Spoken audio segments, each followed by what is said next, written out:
स्वागत है दोस्तों आप सभी का आज की इस वीडियो में। आज मैं आपको क्लास 12th का जो हिंदी का न्यू सिलेबस है इसके अकॉर्डिंग जो इनकी दोनों बुक्स हैं, एक अंतरा है एक अंतराल है, दोनों ही किताब के जो मोस्ट इम्पॉर्टेंट 25 क्वेश्चन आंसर निकलते हैं। देखिए आपकी जो अंतरा गद्य खंड है, अंतरा काव्य खंड है और अंतराल के जो 4 चैप्टर हैं सभी के मिलाकर जो मोस्ट इम्पॉर्टेंट 25 क्वेश्चन आंसर निकले हैं, जो कि आपके हर एक एग्ज़ाम के लिए, चाहे वो मिड टर्म का एग्ज़ाम हो, चाहे वो प्री बोर्ड का एग्ज़ाम हो, चाहे वो आपके बोर्ड का एग्ज़ाम हो, हर एक एग्ज़ाम के लिए मोस्ट इम्पॉर्टेंट है। तो चलिए वीडियो को स्टार्ट करते हैं और देखते हैं कौन से वो मोस्ट इम्पॉर्टेंट प्रश्न हैं। ठीक है, तो वीडियो जो है वो उसके हम 3 पार्ट करेंगे, जिसमें अभी जो है 10 मिनट में हम करेंगे अंतरा का काव्य खंड है इसके महत्वपूर्ण प्रश्न उत्तर, फिर 10 मिनट में हम करेंगे अंतरा गद्य खंड के महत्वपूर्ण प्रश्न उत्तर और फिर तीसरे पार्ट में करेंगे जो अंतराल है उसके महत्वपूर्ण प्रश्न उत्तर। ठीक है, तो वीडियो अराउंड आपकी 30 से 35 मिनट की बनेगी, तो ध्यान से देखिएगा। सबसे पहला प्रश्न है, देवसेना की हार व निराशा के क्या कारण रहे थे। ठीक है, तो देवसेना मालवा के राजा बंधु वर्मा की बहन है। होड़ों के आक्रमण में उसका सारा परिवार नष्ट हो गया। वह अपने भाई का स्वप्न साकार करने के लिए स्कंदगुप्त की शरण में आती है और वह उससे प्रेम करने लगती है, परंतु स्कंदगुप्त मालवा के धन कुबेर की कन्या विजया को चाहते थे, यानी उससे प्रेम करते थे। इसलिए उसे प्रेमी में मतलब जो देवसेना है उसे प्रेम में निराशा ही मिलती है। जीवन के अंतिम क्षणों में स्कंदगुप्त उससे प्रणय निवेदन करता है तो वह उसे स्वीकार नहीं करती, यानी कि आखिरी टाइम पे जब स्कंदगुप्त का आखिरी समय आ जाता है तब वह देवसेना को अपनाने की बात करता है, लेकिन उस समय देवसेना उसके इस प्रस्ताव को ठुकरा देती है। ठीक है, इस प्रकार दोनों ही बार वह प्रेम में निराश ही रहती है। उसने अपने आप को कमज़ोर जानते हुए मुसीबतों और कठिनाइयों का डटकर सामना किया, परंतु वह हार गई। इस प्रकार प्रेम में मिली असफलता और जीवन में मिली असफलता के कारण देवसेना हार गई। ठीक है, तो देवसेना की हार व निराशा के ये कारण थे। ठीक है, दूसरा क्वेश्चन देखिए, मोस्ट इम्पॉर्टेंट है।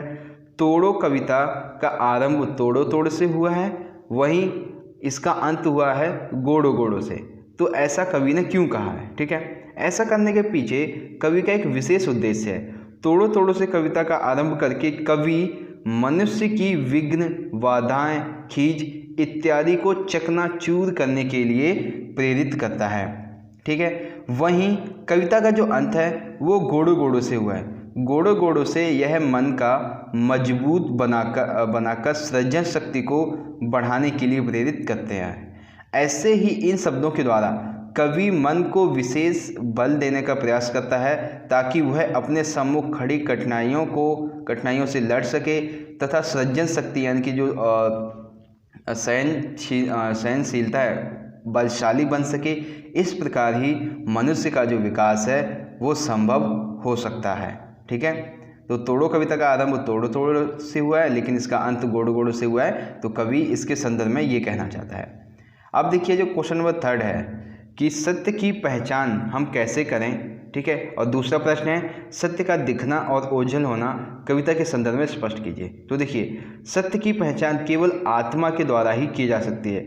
सत्य के प्रति सदा ही संशय रहता है कि सत्य जो है क्या वो असल में सत्य है या गलत है, क्योंकि जो सत्य है वो कभी दिखाई नहीं देता है, यह केवल महसूस किया जा सकता है। इसे पहचानने के लिए आत्मा को पवित्र और ईमानदार होना आवश्यक है, तभी हम आत्मा में इसे अनुभव कर सकते हैं। ठीक है, तो सत्य को हम आत्मा से पहचान सकते हैं। फिर सत्य का दिखना और ओझल होने का क्या तात्पर्य है, तो वो देखिए, सत्य का दिखना और ओझल होना से कवि का तात्पर्य है कि कवि व्यक्ति को आभास होता है कि सत्य उसके सामने है, लेकिन अगले ही क्षण वह उसकी आंखों से ओझल हो जाता है। आज के समय में सत्य का कोई निश्चित रूप, रंग, आकार, पहचान नहीं होता, वह तो केवल महसूस किया जा सकता है। वर्तमान समय में तीव्र गति से बदलते हुए मानवीय संबंधों में परिवर्तनों के कारण सत्य को पहचानना और पकड़ना कठिन होता जा रहा है। ऐसे में सत्य का कोई शाश्वत पहचान नहीं है जिसे उसे पहचान कर पकड़ा जा सके। तो सत्य की पहचान हम आत्मा के द्वारा कर सकते हैं। सत्य का दिखना और ओझल होना कवि का ये तात्पर्य था। आई होप आपको समझ में आया होगा। क्वेश्चन 4 देखिए, वसंत आया कविता में जो कवि की चिंता है वो क्या है, वो आपको बतानी है। ठीक है, तो इस कविता में कवि ने आधुनिक जीवन शैली पर करारा व्यंग्य किया है। आज के मनुष्य का प्रकृति से संबंध टूटता जा रहा है। उसने प्रगति और विकास के नाम पर प्रकृति को इतना नुकसान पहुंचाया है कि अब प्रकृति का वो सानिध्यान की प्रकृति के पास भी आना नहीं चाहते हैं। ठीक है, कवि के लिए यही जो विषय है वो चिंता का विषय है।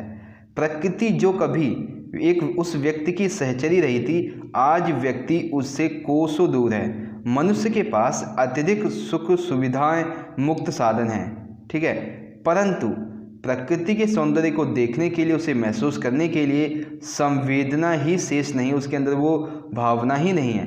मनुष्य और प्रकृति का प्रेमिल संबंध आधुनिकता की भेंट चढ़ चुका है। आने वाला भविष्य इससे भी खतरनाक हो सकता है। तो वसंत आया कविता में कवि की ये चिंता थी। ठीक है, क्वेश्चन नंबर 5 देखिए, उड़ते खग और बरसाती आंखों के बादल में क्या विशेष अर्थ में व्यंजित होता है? जहां पहुंच अनजान क्षितिज को मिलता एक सहारा, कार्नेलिया गीत के आधार पे आपको ये बताना है। ठीक है, तो देखिए, उड़ते खग में अप्रवासी लोगों का विशेष अर्थ व्यंजित होता है। ये भारत में इस उम्मीद में आते हैं कि यहाँ उनका धर्म, संस्कृति तथा व्यवसाय सुरक्षित रहेगा। कवि के अनुसार जिस देश में बाहर से पक्षी आकर आश्रय लेते हैं वह हमारा देश भारत है, अर्थात भारत बाहर से आने वाले लोगों को भी आश्रय देता है। भारत लोगों को आश्रय ही नहीं देता बल्कि यहाँ आकर उन्हें सुख और शांति भी प्राप्त होती है। यही भारत की विशेषता है। फिर दूसरा क्वेश्चन था इसी में कि बरसती आंखों के बादल पंक्ति से विशेष अर्थ में यह व्यंजित होता है कि भारतीय अनजान लोगों के दुखों में भी दुखी होते हैं, वह दुखों में आंसू के रूप में निकल पड़ते हैं। यहाँ प्रत्येक व्यक्ति करुणा के भाव में जीता है। ठीक है, भारत जैसे देश में अजनबी लोगों को भी आश्रय मिल जाता है जिनका कोई आश्रय नहीं होता है। कवि ने भारत की विशालता का वर्णन किया है। संसार के किसी भी कोने में कोई भी व्यक्ति आए, किसी भी कोने से कोई व्यक्ति अगर भारत में आता है तो उसे सहारा मिल ही जाता है। उसके अनुसार भारत की संस्कृति, यहाँ के लोग बहुत विशाल हृदय के हैं। यहाँ पर पंछियों को ही आश्रय नहीं दिया जाता बल्कि बाहर से अजनबी जो आते हैं उन्हें भी आश्रय मिल ही जाता है। ठीक है, आई होप क्वेश्चन 5 समझ गए होंगे। क्वेश्चन नंबर 6 देखिए, एक काम कविता में हाथ फैलाने वाले व्यक्ति को कवि ने ईमानदार क्यों कहा है? ठीक है, तो कवि मानता है कि भ्रष्ट आचरण और बेईमानी के माध्यम से आज लोग धनवान बनते जा रहे हैं, लेकिन जो लोग धन के लिए विभिन्न हथकंडे अपनाते हैं आज उनके पास ही धन की बरसात होती रही है। झूठ बोलना, दूसरों को धोखा देना तथा शोषण के माध्यम से आगे निकलना, कला में जो माहिर हैं वही प्रतिष्ठित हैं। कवि जब किसी व्यक्ति को हाथ फैलाए भीख मांगते देखता है तो उसे लगता है कि उसकी ज़रूरतें बहुत सीमित हैं। वह 2 रोटी के लिए भीख मांगता है। उस व्यक्ति ने बेईमानी तथा भ्रष्ट आचरण को नहीं अपनाया बल्कि उसके हिस्से को भी किसी ने हड़प लिया। कवि ऐसे ही लोगों को ईमानदार कहता है जो भीख मांगते हैं। ठीक है, तो आई होप क्वेश्चन 6 आपको समझ में आया होगा। क्वेश्चन नंबर 7 देखिए, हारे हूँ खेल जितावह मोही, भरत के इस कथन का क्या आशय है? यह पंक्ति भरत जी ने श्री राम के चरित्र के सकारात्मक पक्ष को उजागर करने हेतु कही। इसका आशय है कि श्री राम खेलते समय भरत को जिताने हेतु जानबूझकर हार जाते हैं। भरत कहते हैं कि हे भगवान राम, आप बड़े ही दयालु हो और स्नेही प्रकृति के भाई हो। वे खेल में भी कभी अपने अनुज भरत के प्रति अप्रसन्नता दिखाई नहीं देते थे। ठीक है, वे सदैव श्री राम सदैव भरत को प्रसन्न रखने का प्रयास करते थे। वह खेल में अपने छोटे भाई से इसलिए हार जाते थे ताकि उसे किसी भी प्रकार का कष्ट ना हो और वह पूरे उत्साह के साथ खेल खेलता रहे। उनके इस व्यवहार के कारण भरत की सदैव जीत होती थी। इस तरह भरत अपने भाई की प्रशंसा करते हैं तो दूसरी तरफ उनके भाई के प्रति असीम श्रद्धा और कृतज्ञता यानी कि भाईचारे का भाव उजागर होता है। ठीक है, तो हारे हूँ खेल जितावही मोही, भरत के इस कथन का क्या आशय है? आई होप आप समझ गए होंगे। क्वेश्चन नंबर 8 देखिए, 8 है कि गीतावली के पद जिसमें लिखा है कि जननी निरखत बान धुनैया, इसके आधार पर राम के वनगमन के पश्चात माँ कौशल्या के मन स्थिति का वर्णन कीजिए। या फिर ऐसे पूछा जाएगा राम के वनगमन के बाद उनकी वस्तुओं को देखकर माँ कौशल्या कैसा अनुभव करती हैं, ये बताना होगा। ठीक है, तो देखिए आंसर कैसे लिखेंगे कि राम वनगमन जाने के बाद माँ उनकी वस्तुएं देखकर भाव विभोर हो जाती हैं।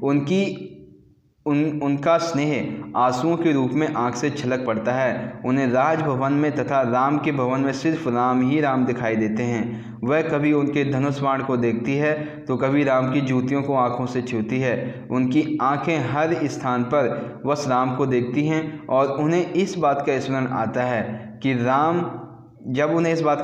कि राम उनके पास नहीं है, वह 14 वर्ष के लिए उनसे दूर चले गए हैं, तो वे चित्र के समान चकित और स्तब्ध रह जाती है। यानी कि वो अपनी सुध खो देती है, उन्हें कुछ भी याद नहीं रहता कि वो कौन है, क्या कर रही हैं। वह इतनी व्याकुल हो जाती हैं कि उन्हें स्वयं की सुध नहीं रहती है। पुत्र के कष्टों का भान करते हुए वह यानी कि माँ कौशल्या और भी दुखी हो जाती हैं। ठीक है, तो राम वनगमन के जाने के बाद उनकी वस्तुओं को देखकर माँ कौशल्या की जो स्थिति है वो काफ़ी ही दीन दया वाली हो जाती है। ठीक है, आई होप क्वेश्चन नंबर 8 आपको समझ में आ गया होगा। बात करते हैं क्वेश्चन नंबर 9 की कि माह के महीने में गृहिणी को क्या अनुभूति हुई है, बारहमासा के आधार पे बताइए। तो माह के महीने में बहुत भयंकर सर्दी पड़ने लगती है। प्रियतम के वियोग में माह के महीने में ठंड अपने विकराल रूप में विद्यमान होती है।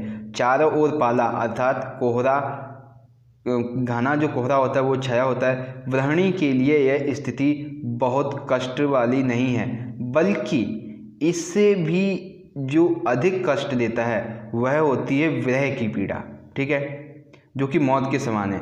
इस बीच इस माह में होने वाली वर्षा उसकी व्याकुलता को और बढ़ा देती है।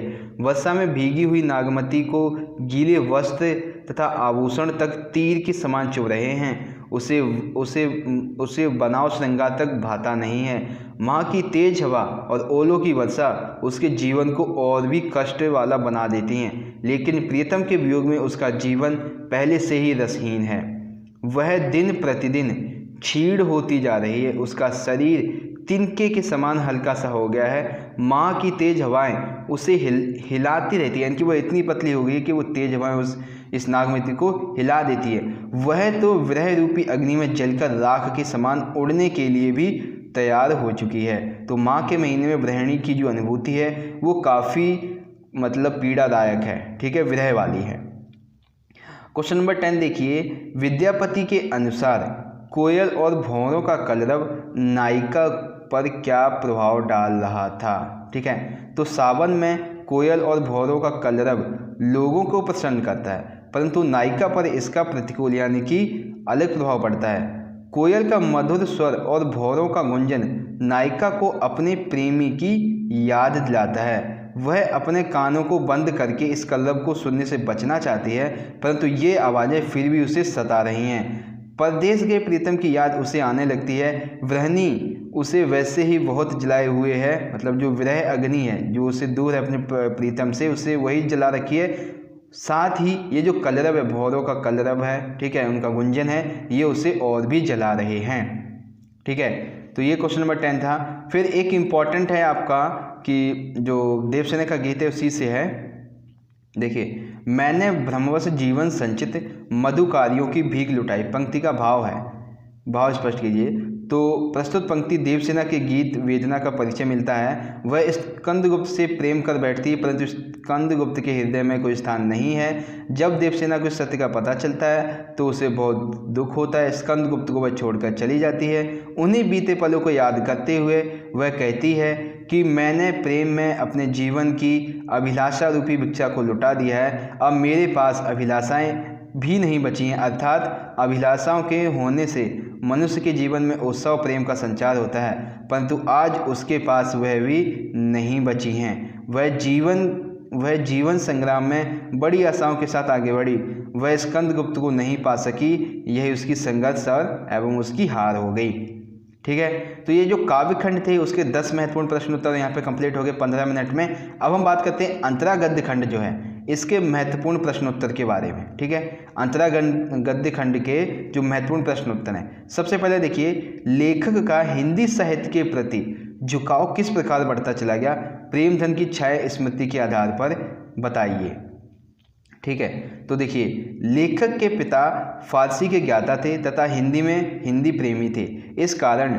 इस कारण बचपन से ही हिंदी साहित्य के प्रति उसका झुकाव बना रहा। जैसे जैसे लेखक बड़ा हुआ, उसका झुकाव हिंदी साहित्य की तरफ और बढ़ता गया। उनके घर में भारतेंदु रचित हिंदी नाटकों का वाचन हुआ करता था। रामचरितमानस, रामचंद्रिका का भी सुंदर वाचन होता था। पिता के द्वारा लेखक को बचपन से ही साहित्य का परिचय करवाया गया था। भारतेंदु लिखित नाटक लेखक को आकर्षित करते थे। अतः इस आधार पर कहा जा सकता है कि पिताजी के अंदर उनकी हिंदी की जो साहित्य के प्रति प्रेम के बीज बोए थे, इसी तरह हिंदी की ओर उसका झुकाव होना स्वाभाविक था। आगे चलकर पंडित केदारनाथ जी ने इसमें मील के पत्थर का कार्य किया था।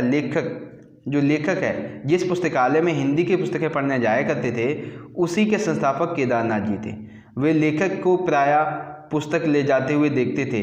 बच्चे के अंदर हिंदी पुस्तकों और लेखकों के प्रति आदर भाव देखकर वह बहुत प्रभावित हुए।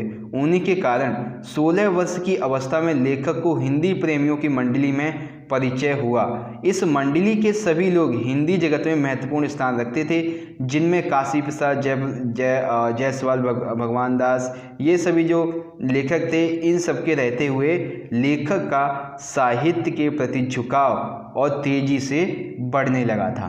ठीक है, आई होप क्वेश्चन 1 समझ गए होंगे आप। ये क्वेश्चन नंबर 2 देखिए, सुमरिनी के मनके के पाठ के आधार पर बालक द्वारा इनाम में लड्डू मांगे जाने पर लेखक ने सुख की सांस क्यों ली? तो आंसर देखिए, लेखक का जब बालक से परिचय हुआ तो उसे वह सामान्य बच्चों जैसा ही लगा, परंतु उसका अपनी उम्र से अधिक गंभीर विषयों पर उत्तर देना लेखक को दुखी कर गया।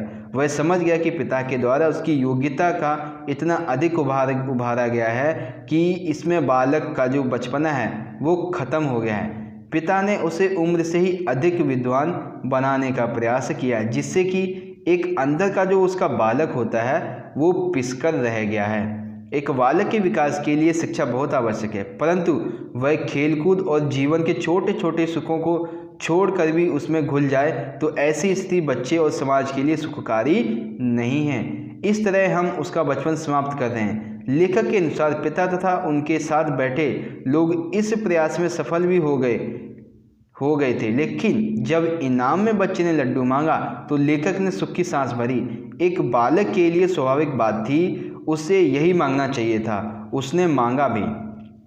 उसे विश्वास हो गया कि पिता तथा अन्य लोगों ने इस प्रयास में सफल नहीं हो पाए हैं कि उसे पूरी शिक्षा दी जाए। अब भी बालक के अंदर विद्यमान जो बचपन है वो जिंदा है, अब भी वह अपनी उम्र से आगे नहीं निकला है। यह स्थिति जो थी वो लेखक के लिए काफ़ी सुखदायी रही थी।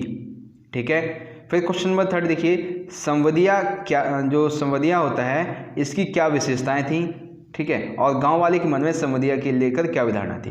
तो संवदिया की विशेषताएं इस प्रकार से हैं। दिए गए संवाद को जैसा है वैसा ही बोलना पड़ता था। संवाद के साथ भावों को भी वैसे ही बताना पड़ता था। संवाद को समय पर पहुंचाना एक संवदिया की विशेषता होती थी।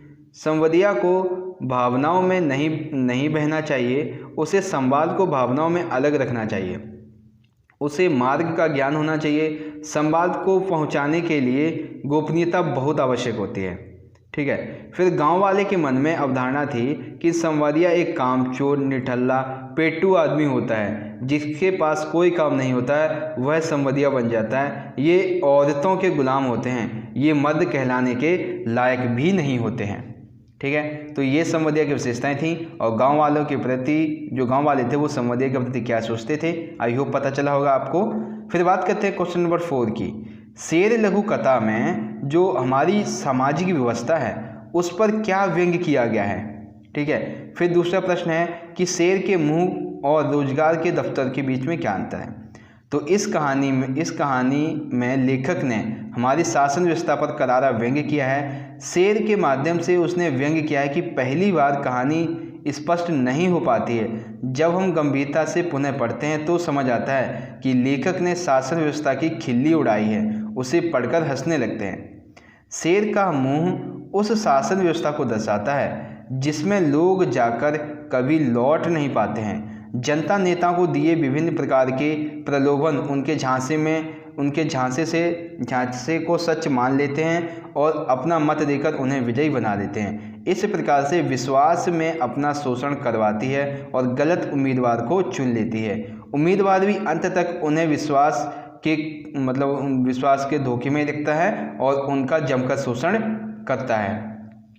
फिर शेर के मुंह रोजगार और दफ्तर के बीच अंतर देखिए। शेर के मुंह और जानवर जो होते हैं, शेर के मुंह में जो जानवर जाते हैं वो लौटकर नहीं आते, वह मुंह में ही जाकर मर जाते हैं या उनका अस्तित्व नष्ट हो जाता है। अर्थात रोजगार के दफ्तर में ऐसी स्थिति नहीं होती है। यहाँ लोग नौकरी पाने की आशा में तो आते हैं, वे यहाँ चक्कर लगाते हैं और थक जाते हैं। जिन्हें नौकरी कभी नहीं मिलती उन्हें यहाँ बार बार चला जाता है।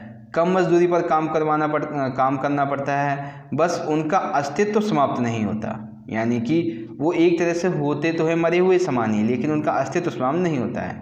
ठीक है। शेर के मुंह के सामने रोजगार का दफ्तर लोगों को निगलता नहीं, बस उनकी आशा को समाप्त कर देता है। ठीक है। तो ये था क्वेश्चन नंबर 4। आई होप आपको समझ में आया होगा। बात करते हैं क्वेश्चन नंबर 5 की कि राजा ने जनता को हुक्म क्यों दिए कि सब लोग अपनी आंखें बंद कर लो, और आंखें बंद रखने और आंखें खोल कर देखने के क्या परिणाम निकले, पहचान लघु कथा के आधार पर बताइए। ठीक है। तो सबसे पहले देखिए जो पहला पार्ट था कि जो राजा था इसने आंखें बंद करने का हुक्म इसलिए दिया ताकि राजा के अत्याचार, शोषण, दोहन के प्रति कोई भी आवाज़ ना उठा सके। इस तरह वह लोगों का मनचाहा शोषण कर उनसे अपना कार्य करवाता रहे। इस तरह वह लोगों का मनचाहा प्रयोग कर रहा था। दूसरे वहीं लोगों की एकता की शक्ति को वह समाप्त कर रहा था। यदि लोगों की आंखें खुली रहती तो शायद वे अन्याय के विरुद्ध आवाज़ उठाते और अशांति व्याप्त हो जाती। शांति को बढ़ाने के लिए, बहाल करने के लिए, सत्य देखने से रोकने के लिए उसने जो जनता की आंखें थीं उसको बंद कराने का हुक्म दिया था। आंखें बंद रखने से लोग लंबे समय तक लोगों ने अपना शोषण करवाया। उन्होंने आंखें बंद करके राजा को उनका शोषण करने की पूरी आज़ादी दे दी। उत्पादन क्षमता का विकास हुआ तथा एकाग्रता अवश्य बढ़ी, पर मात्र भ्रम की थी। आंखें खोलकर देखने से उन्हें समझ में आया कि वह अभी तक क्या कर रहे थे, जिस विकास और प्रगति के नाम पर वे ठगे जा रहे थे। आंख खोलकर उन्हें पता चला कि इसका लाभ तो केवल राजा ही उठा रहा था। उन्हें पता चला कि प्रगति केवल राजा की हुई है, उनकी नहीं। वे बेहद ही दीन दशा में जी रहे थे। ठीक है। तो ये हुआ हमारा क्वेश्चन नंबर 5 यहाँ पे कंप्लीट। आई होप आपको समझ में आ गया होगा। बात करते हैं क्वेश्चन नंबर 6 की। क्वेश्चन नंबर 6 देखिए, अमजद से आप क्या समझते हैं? अमजद गांव में सूनापन क्यों है? आदमी उजड़ेंगे तो पेड़ रहकर क्या करेंगे? इस पंक्ति का आशय स्पष्ट करना है। तो सबसे पहले अमजद के बारे में बात करते हैं। अमजद जो है, अमजद से अभिप्राय आम के पेड़ों से गिरा गांव जहां आम झरते हैं। ठीक है। आम के पेड़ों से घिरा हुआ गांव जहां पर आम झरते हैं। अमजद 2 शब्दों से मिलकर बना है, आम तथा झरना। जब से यह घोषणा गांव में पहुंची है कि अमरौली प्रोजेक्ट के निर्माण के लिए नवगांव के बहुत से गांव को नष्ट कर दिया जाएगा, तब से गांव के आम के पेड़ों ने फलना फूलना छोड़ दिया। अमजद गांव नौगांव के क्षेत्रफल में आता है तो उसे भी उजाड़ा जाएगा। यह सूचना मानो प्रकृति को पता चल गई। अतः इस वजह से अमजद गांव जो था वो सूनापन हो गया, पेड़ सूखने लगे, मानो लोगों की तरह मूक सत्याग्रह कर रहे हों, और कई लोगों ने तो गांव छोड़ने का भी निश्चय कर लिया था। वहीं दूसरा पार्ट है इस प्रश्न का, आदमी उजड़ेंगे तो पेड़ जीवित रहकर क्या करेंगे। इस पंक्ति में लेखक ने अमजद गांव की दशा का वर्णन किया है। प्रोजेक्ट शुरू होने पर प्रकृति और मानव दोनों सूखने लगते हैं। प्रकृति तथा मानव का बहुत गहरा संबंध है। मानव सदैव प्रकृति से तालमेल बैठाकर जीता है। अतः यदि मनुष्य दुखी होता है तो इसका असर प्रकृति पर भी पड़ता है। पेड़ और मनुष्य का रिश्ता सदियों से चला आ रहा है। ठीक है। तो ये था क्वेश्चन नंबर 6। आई होप आपको समझ में आया होगा। क्वेश्चन नंबर 7 देखिए कि दूसरा देवदास पाठ के आधार पर हर की पौड़ी पर होने वाली गंगा जी की आरती का भावपूर्ण जो वर्णन है वो करना है, तथा गंगा पुत्र के लिए गंगा मैया ही जीविका और जीवन जीने का साधन थी। आप ये कैसे कह सकते हैं? ठीक है। तो कल्लव करती गंगा माता के जीवन के सुख प्रदान कर रही होती है, यानी कि कल्लव करती गंगा माता मानव जीवन को सुख प्रदान कर रही होती है। हम हर की पौड़ी नामक घाट पर गए। संध्या के बाद समय पर विभिन्न तरह के दीप जल उठे। बड़े बड़े दीपदानों में गंगा माँ चमक उठी। ऐसे लग रहा था मानो माँ गंगा में इन दीपों का सोना रूपी प्रकाश मिल रहा हो। मेरी आंखें ऐसा दृश्य देखकर भाव विभोर हो रही थीं। मैंने जीवन में कभी परम शांति का सुख अनुभव नहीं किया था। भक्ति की भावना मेरी नसों में प्रभावित होने लगी थी। आरती के पश्चात हम बहुत देर तक माँ गंगा के पवित्र जल में पैरों को डुबोए बैठे रहे। ऐसा प्रतीत होता रहा मानो माँ गंगा मुझे चिरंजीवी रहने का आशीर्वाद दे रही हैं। ठीक है, फिर देखिए कि भक्तों के द्वारा मनौतियों के दीपक गंगा में धारा में प्रवाहित किए जाते थे। इन दियों में फूल तथा पैसों को रखकर बहाया जाता था। स्थानीय तैराक, जिसे लेखिका ने गंगा पुत्र कहा है, दोनों में से पैसे निकालकर अपनी जीविका चलाते थे। लेखिका ने गंगा पुत्र के लिए गंगा मैया को ही जीविका तथा जीविका का सहारा बताया। वे दान में डाली गई, दोने में जो डाले गए रोजगारी उठती थी, इसे इकट्ठा करते थे और अपनी पत्नियां कुशा घाट पर, मतलब जो पोटरियां होती थी, उनको जाकर खोलते थे। ठीक है, फिर खुले पैसों से बंधे रुपये बनवाते थे। यही उनकी आजीविका का साधन था। इस प्रकार गंगा पुत्रों का जीवन बड़ा ही कष्टपूर्ण एवं जोखिम भरा हुआ था। ठीक है, आई होप क्वेश्चन नंबर 7 आपको यहाँ पे समझ में आ गया होगा। बात करते हैं क्वेश्चन नंबर 8 की। 8 है कि प्रश्न बड़ी हवेली से बुलावा आने पर हरगोविंद के मन में किस प्रकार की आशंका हुई? संवाद कहते वक्त बड़ी बहुरिया की आंखों में क्या छलकाया? ठीक है, आंखें थीं उनमें क्या छलकाया? बड़ी हवेली से जब हरगोविंद को बुलावा आया तो उसके मन में आशंका हुई कि इस जमाने में संवदिया की जरूरत किसे पड़ सकती है। अवश्य कोई गुप्त संदेश ले जाना है। इस संदेश की खबर चांद, सूरज, पेड़ों तथा पंक्तियों को भी नहीं लगनी चाहिए। फिर दूसरा पार्ट है, संवाद कहते वक्त बड़ी बहुरिया का दुख आंखों के जरिए बाहर आ गया। वह यहाँ बेहद परेशान थी। उसकी हालत खस्ता थी, यानी खराब थी। संवदिया के आगे उन्हें अपनी दशा व्यक्त करनी पड़ी। अभी तक उन्हें अपनी दशा सबसे छुपाई थी, लेकिन अब संवदिया उनकी दशा को जानता था। अपनी करुणा तथा दशा का वर्णन करते हुए उनकी आंखें छलक आई थीं। ठीक है, तो क्वेश्चन नंबर 8 की ये 2 पार्ट थे। आई होप आपको समझ में आए होंगे। बात करते हैं क्वेश्चन नंबर 9 की कि वैदिक काल में हिंदुओं में कैसी लॉटरी चलती थी जिसका जिक्र लेखक ने किया है? सुमरनी मनके के पाठ के आधार पर बताइए। तो उस काल में एक हिंदू युवक स्नातक विद्या पढ़कर, नहा धोकर, माला पहनकर, सेज पर जोग होकर विवाह करने हेतु किसी बेटी के बाप के घर पहुंच जाता। यह प्रथा लॉटरी के समान थी। वह अपने साथ ढेले ले जाता था और युवती के सम्मुख रखकर उसे चुनने के लिए कहता था। ठीक है, फिर इन ढेलों में से मिट्टी अलग अलग तरह की होती थी। ठीक है, एक विशेष में केवल युवक को ही ज्ञान होता था मिट्टी कौन से स्थान से लाई गई थी। इनमें से मसान, खेत वेदी, चौराहे, गौशाला की मिट्टियां सम्मिलित हुआ करती थी। हर मिट्टी के ढेले का अपना अपना अर्थ हुआ करता था। यदि युवती गौशाला से लाई गई मिट्टी का ढेला उठाती है तो उससे जन्म लेने वाला जो पुत्र है वो पशुओं में धनवान माना जाता था। ठीक है, वेदी की मिट्टी से बने ढेले को चुनने वाली युवती से उत्पन्न जो विद्वान बनेगा। ठीक है, फिर मसान की मिट्टी से बने ढेले को चुना, वह अमंगल प्रतीक माना जाता था। अतः हर ढेले के साथ एक मान्यता जुड़ी होती थी। यह प्रथा लॉटरी के समान थी। जिसने सही ढेला उठा लिया उसे दुल्हन और वर प्राप्त हो गया। जिसने गलत ढेला उठाया उसे हाथ निराशा लगी। ठीक है, ढेले का चुनाव ही विवाह की सफलता व असफलता को प्रदर्शित करता था। लेखक ने इसी कारण से इस प्रथा को लॉटरी के साथ जोड़ दिया। ठीक है, आई होप क्वेश्चन नंबर 9 यहाँ पे आपको समझ में आया होगा लॉटरी प्रथा क्या थी। ठीक है, फिर बात करते हैं क्वेश्चन नंबर 10 की। मनोकामना की गांठ भी बड़ी अद्भुत एवं अनूठी होती है। इधर बांधो उधर लग जाती है। कथन के आधार पर पारों की मनोदशा का वर्णन कीजिए। संभव की दशा तो पारों को पहली बार देखकर ही पता चल जाती है, लेकिन पारो के मन की दशा का वर्णन उसके द्वारा मन में बोली गई इस पंक्ति से होता है। इससे पता चलता है कि संभव पारो के दिल में पहली ही मुलाकात में जगह पा गया। वह भी संभव को उतना ही मिलने को बेचैन थी जितना कि संभव था।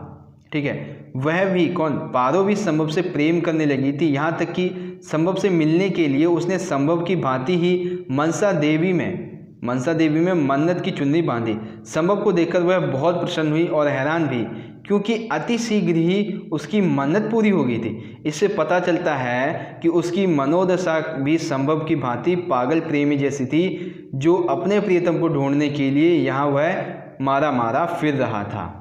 ठीक है, तो ये क्वेश्चन नंबर 10 यहाँ पे कंप्लीट हुआ। अंतरा गद्य खंड भी यहाँ पे कंप्लीट होता है। अब आता है हमारा अंतराल प्रश्न उत्तर का सीरीज। ठीक है, जिसमें मैं आपको 5-6 इंपॉर्टेंट प्रश्न बताऊंगा। सबसे पहला प्रश्न देखिए क्या है। चूल्हा ठंडा किया होता तो दुश्मनों का कलेजा ठंडा होता। ठीक है, नायक राम के इस कथन में निहित भाव को स्पष्ट कीजिए। ठीक है, यह कथन नायक राम ने कहा था। इस कथन में निहित भाव इस प्रकार से है। सूरदास के जल रहे घर उसके शत्रुओं को प्रसन्नता हो रही होगी। जगधर के पूछने पर आज चूल्हा ठंडा नहीं किया था, इसके उत्तर में नायक राम ने यह उत्तर दिया कि चूल्हा ठंडा किया होता तो दुश्मनों का कलेजा कैसे ठंडा होता। ठीक है, नायक राम कहना चाहता है कि इस घटना से उसके शत्रुओं को प्रसन्न होने का अवसर मिल रहा है। लोगों ने यह सोचा कि सूरदास के चूल्हे में जो अंगारे बचे थे उनकी हवा से शायद आग लगी थी, परंतु सच यह नहीं है। भैरव ने सूरदास की झोपड़ी में जानबूझकर आग लगाई थी। नायक राम यह जानता था। अगर चूल्हे की वजह से, मतलब जो आग है वो चूल्हे की वजह से नहीं लगी थी, बल्कि इसे जानबूझकर लगाया गया था। ठीक है, भैरव के द्वारा। आई होप समझ गए होंगे क्वेश्चन नंबर फर्स्ट इसका। ठीक है, दूसरा प्रश्न देखिए कि यह फूस की राख ना थी, उसकी अभिलाषाओं की राख थी। मतलब कि यह फूस की राख ना थी, उसकी अभिलाषाओं की राख थी। सूरदास कहानी के आधार पर इस कथन की विवेचना कीजिए। तो देखिए, सूरदास एक अंधा भिखारी था। उसकी संपत्ति में एक झोपड़ी, जमीन का छोटा सा टुकड़ा और जीवन भर की जमा पूंजी थी। यही सब उसके जीवन के आधार थे। सूरदास उसी में प्रसन्न था। झोपड़ी जल गई, वह दोबारा भी बनाई जा सकती है, लेकिन उस आग में उसकी जीवन भर की जमा पूंजी जो थी वो जलकर राख हो गई। वो उसे कैसे वापस लाएगा? उसे दोबारा इतनी मेहनत कर जमा कर पाना संभव नहीं था। ठीक है, उसमें 500 रुपये थे। उस पूंजी से बहुत सी अभिलाषाएं जुड़ी हुई थी। झोपड़ी के साथ ही पूंजी जल जाने के बाद अब उसकी कोई भी अभिलाषा पूरी नहीं हो सकती थी। उसे लगा कि यह फूस की राख नहीं बल्कि उसकी अभिलाषाओं की राख है। उसकी सारी अभिलाषाएं झोपड़ी के साथ ही जलकर राख हो गई। अब उसके पास कुछ नहीं था, बस दुख तथा पछतावा था। वह गर्म राख में अपनी अभिलाषाओं को ढूंढ रहा था, यानी कि जो पैसे थे उन्हें ढूंढ रहा था। ठीक है, तो ये था question number 2nd। I hope आपको समझ में आ गया होगा। बात करते हैं दोस्तों क्वेश्चन नंबर 3 की। पहाड़ों की चढ़ाई में भूप दादा का कोई जवाब नहीं है। ठीक है, उनके चरित्र की विशेषताओं का वर्णन कीजिए। तो उनके चरित्र की विशेषताएं निम्नलिखित हैं। पहला, मेहनती व्यक्ति। वह एक मेहनती व्यक्ति है। पहाड़ों पर रहते हुए उन्होंने कभी बाहर काम करने की नहीं सोची। उन्होंने अपने निवास स्थान पर ही मेहनत की। इसका परिणाम है कि उन्होंने भूस्खलन में सब समाप्त होने के बाद भी फिर अपने घर को खड़ा कर लिया। दूसरा, दृढ़ निश्चय। वह दृढ़ निश्चय के मालिक हैं। उन्होंने सरल जिंदगी के स्थान पर मुश्किल जिंदगी जी है और कभी भी उन्होंने हार नहीं मानी। ठीक है, तीसरा है, वह एक स्वाभिमानी व्यक्ति हैं। अपने मुश्किल दिनों में उन्होंने किसी के आगे हाथ नहीं फैलाया बल्कि कठिन परिश्रम किया और अपने घर को दोबारा से बनाया। फोर्थ है, धैर्यशाली व्यक्ति। वह एक धैर्यशाली व्यक्ति है। उन्होंने विपत्तियों का सामना धैर्यपूर्वक किया है। वे संकटों से डरने वाले नहीं बल्कि उनका डटकर सामना करने वाले व्यक्ति थे। ठीक है, तो पहाड़ों की चढ़ाई में भूप दादा की ये विशेषताएं थी चरित्र की। फिर क्वेश्चन नंबर 4 है, पहाड़ों में जीवन अत्यंत कठिन होता है। आरोहण पाठ के आधार पर बताइए। तो पहाड़ों में जीवन कठिनाई इस बात से पता लगाई जा सकती है कि वहाँ पे पहाड़ है। जहाँ पहाड़ होंगे वहाँ पर यातायात के साधन लोगों को उपलब्ध नहीं होंगे, अगर उपलब्ध करवाएंगे भी तो वो बहुत कठिन होगा। संकरे रास्तों का बड़ा बनाने में कई महीनों लग जाते हैं। यही कारण है कि यहाँ विकास की दर कम होती है। सीढ़ी नुमा खेतों के कारण खेती अधिक नहीं होती है। यदि बारिश आवश्यकता से अधिक हो गई तो पानी उनकी मेहनत को बहा ले जाता है, यदि नहीं हुई तो फिर जो फसल है वो सूख जाएगी और ख़राब हो जाएगी फसल। वहाँ पर गाय और भैंस जो है ये अधिक दुधारू वाले पशु नहीं होते हैं, इस कारण लोगों को मजदूरी करके जीवन यापन करना पड़ता है। खेतों में होने वाली मेहनत बहुत अधिक होती है। जानवरों के रखरखाव के लिए औरतों को पूरे पूरे दिन जंगलों में भटकते रहना पड़ता था, तब जाकर गाय भैंसों के लिए चारे का इंतजाम वह कर पाते थे। नौकरी, चिकित्सा तथा शिक्षा का ऐसे स्थानों पर अभाव होता है। ठीक है, तो ये था क्वेश्चन नंबर 4। आई होप आपको समझ में आ गया होगा। क्वेश्चन नंबर 5 देखिए, बच्चे की माँ का दूध पीना सिर्फ दूध पीना नहीं, माँ तथा बच्चे के सारे संबंधों के जीवन का चरित्र होता है। टिप्पणी कीजिए। तो देखिए, बच्चे की माँ का दूध पीना सिर्फ दूध पीना नहीं, माँ से बच्चे के जीवन के सारे संबंधों की व्याख्या करता है। माँ बच्चे को अपने आंचल में छिपाकर दूध पिलाती है। माँ बच्चे को माँ, नारी, मित्र सब कुछ एक साथ देती है। बच्चा सिसकता है, रोता है, माँ को मारता है। दूध पीने के दौरान माँ को टीसता है, यानी कि माँ को काटता है, परेशान करता है। माँ को कभी कभी जो माँ होती है वो ही बच्चे को मारती है। फिर माँ बेटे का अगाध प्रेम इस तरह से बना रहता है। बच्चा माँ के पेट का स्पर्श और गंध लेता रहता है। चांदनी रात में खटिया पर लेटी माँ जब बच्चे को दूध पिलाती है तब वह दूध ही नहीं चांदनी भी पी रहा हो। ठीक है, और ये जो चांदनी होती है वो ममता विकीर्ण होती है, यानी कि वो ममता भरी चांदनी होती है। इस प्रकार माँ बच्चे के द्वारा काटे जाने पर भी उसे पुनः ममत्व के भाव के साथ दूध पिलाना और उनका बच्चों के लिए अपना सर्वस्व न्यौछावर करके उनकी आत्मीयता के भाव को उजागर करता है। वहीं बच्चों की पिटाई खाने के उपरांत माँ से चिपटना उसकी माँ के प्रति अगाध आस्था विश्वास को प्रकट करता है। उन्हीं के संरक्षण में उसका जीवन सुरक्षित है, क्योंकि वही है जो बिना किसी स्वार्थ के उसकी इच्छाओं को पूर्ति कर सकती है। इस प्रकार माँ की गोद में लिपटे बच्चे का दूध पीना जड़ के चेतन से होने अर्थात मानव जन्म की सार्थकता को प्रकाशित करता है। ठीक है, तो ये बहुत इंपॉर्टेंट दोस्तों आंसर था, बहुत इंपॉर्टेंट प्रश्न था ये क्वेश्चन नंबर 5। क्वेश्चन नंबर 6 देखिए, लेखक विश्वनाथ ने किन आधारों पर माँ की तुलना बतख से की है, या फिर ऐसे पूछा जाएगा माँ की तुलना लेखक ने बतख से किस प्रकार की है बताइए। बतख अंडे देने के बाद पानी में नहीं जाती। वह जब तक उसके अंडों से बच्चे नहीं निकल जाते तब तक वह उन्हें सेती यानी कि उनकी रक्षा करती है।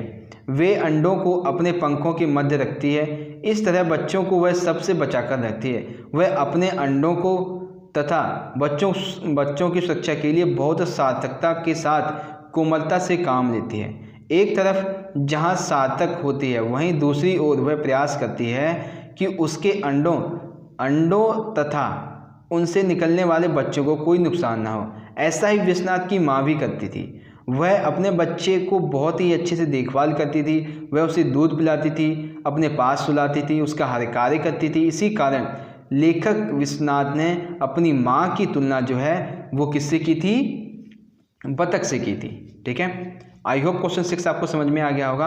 क्वेश्चन नंबर 7 देखिए, विकास की औद्योगिक सभ्यता जो है वो उजाड़ की अपसभ्यता है। खाओ उजाड़ू सभ्यता के संदर्भ में बताइए। ठीक है, तो देखिए, औद्योगिकरण के जन्मदाता यूरोप देश और अमेरिका है। इन यूरोपीय देशों ने ही अपने विकास और प्रगति के आधार पर वैज्ञानिक उन्नति और उद्योग धंधों को बनाया है, जिनका आंख मूंदकर अन्य देशों ने अनुसरण किया है, जो कि काफ़ी गलत है। जगह जगह पर उगलती चिमनियाँ, दिन रात स्वच्छ नदियों और समुद्र से बहाए जाने वाले रासायनिक मलबे ने संपूर्ण विश्व में खतरा पैदा कर दिया है। जहरीले वातावरण को संपूर्ण विश्व को जहरीले वातावरण के हवाले कर दिया है। वहीं खेतों में रासायनिक खादों व कीटनाशकों के अत्यधिक प्रयोग ने मिट्टी की जो उर्वरकता क्षमता है उसे छीन लिया, जिसकी वजह से अन्य संकट होता है, इनकी खाद्यान्न जो संकट होता है वो आता जाता रहता है। ठीक है।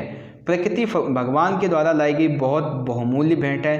प्रकृति मनुष्य को सदैव देती रहती है और हम याचक की तरह उसके समक्ष भिक्षा का पात्र लेकर खड़े रहते हैं, परंतु आज स्थिति दूसरी बन गई है। हमने प्रकृति का इतना दोहन कर लिया है कि इसने अपना मैत्रीभाव छोड़कर विकराल रूप को धारण कर लिया है। इस प्रकार हवा, जल, मिट्टी सब कुछ प्रदूषित हो चुका है। आज पर्यावरण प्रदूषण जो है वो एक वैश्विक स्तर की समस्या बन चुका है। संपूर्ण सभ्यता अपने अस्तित्व के संकट में भयभीत है, परंतु विश्व की कुछ महाशक्तियां अपने उजाड़ू सभ्यता के कारण इस समस्या का समाधान खोजने को तैयार नहीं है। सब दूसरे ओर तो अंकुश लगा रहे हैं, मतलब सब एक दूसरे पर तो अंकुश लगाना चाहते हैं, परंतु स्वयं पहल करना नहीं चाहते। वास्तव में यह सभ्यता नहीं बल्कि अपसभ्यता है जो पर्यावरण का विनाश कर रही है। ठीक है।